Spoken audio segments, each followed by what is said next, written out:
Dahil nga kapag ka newbie ka, syempre sunod ka lang sa agos, wala ka pang alam, and itong mga executives, mga may kapangyarihan sa kahit saang company, talagang sinasamantala nila yung kanilang power over you.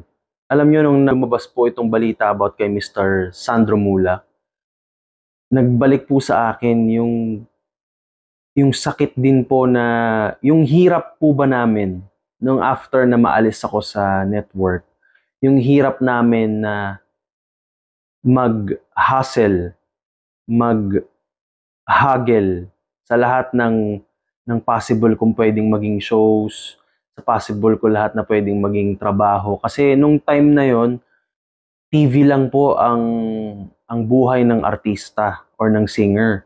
Pag wala ka sa TV, that time ay good as wala kang career.